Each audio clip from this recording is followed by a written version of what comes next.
Hello, fellow nerds and book lovers. Ridcully here. It's been a long time since I've done a review. Looking forward to getting back into it. Here are in our 6th month of our 2-week quarantine. Been able to read a lot of books, but I haven't had time to review any.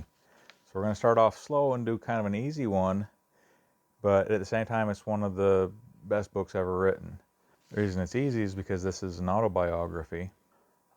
It's the story of Audie Murphy, the most decorated, I don't know if he's still the most decorated soldier in American history, but he definitely was the most decorated soldier in World War II.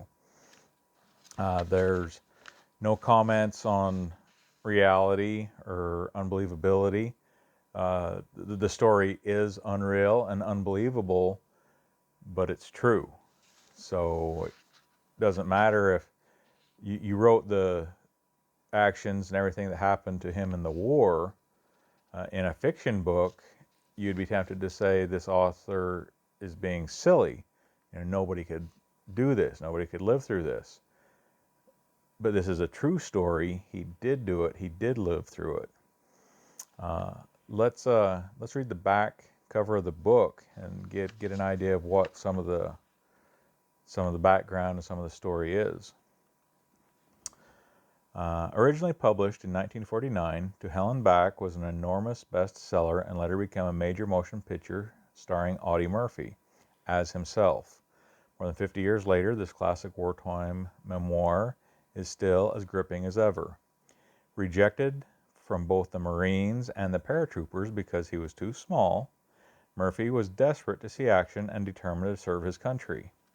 Eventually, he found a home with the infantry and fought through campaigns in Sicily, Italy, France, and Germany. Although still under 21 years old, on VE Day, he was credited with having killed, captured, or wounded 240 Germans. He emerged from the war as America's most decorated soldier, having received 21 medals, including our highest military decoration, the Congressional Medal of Honor. This book starts with one of his fellow soldiers getting shot.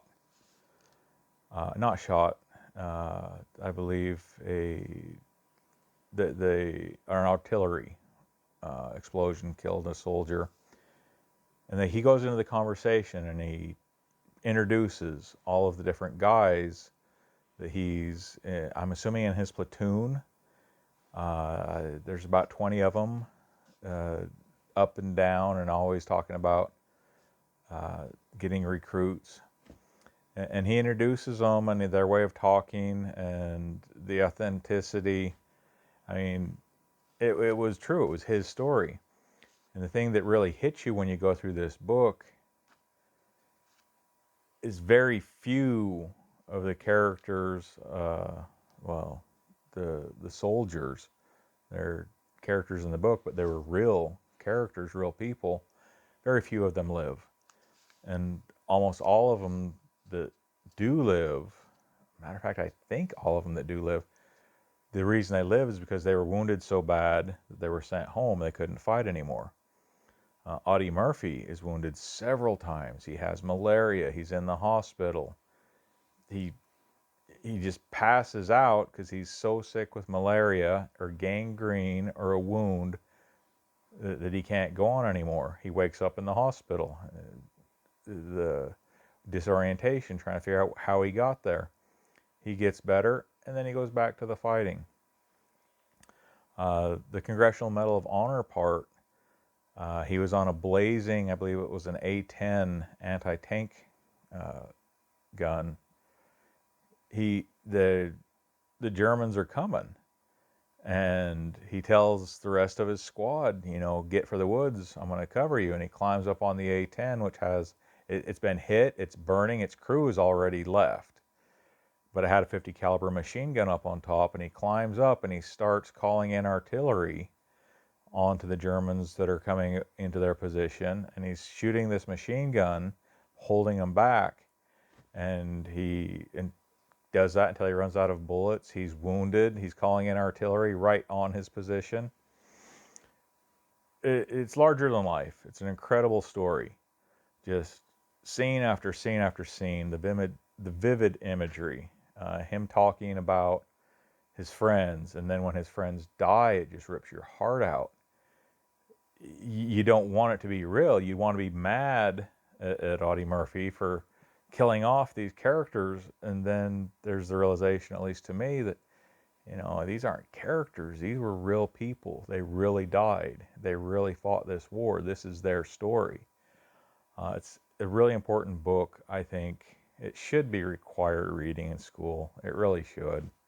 Personal stories are what really put faces and names and emotions into his story and into the soldiers that were there and into the scenes and the scenarios that are happening. Obviously, I would rate this book at a 10 out of 10. Uh, Real life stories, real life heroes like this inspire. They they make you sad, but they make you think. And they make you a better person. They make you a smarter person. We've got to learn these things, so that we can hopefully avoid them in the future and see what's happening and try and look for different ways to do things. Definitely read this book. That's it. Thanks so much.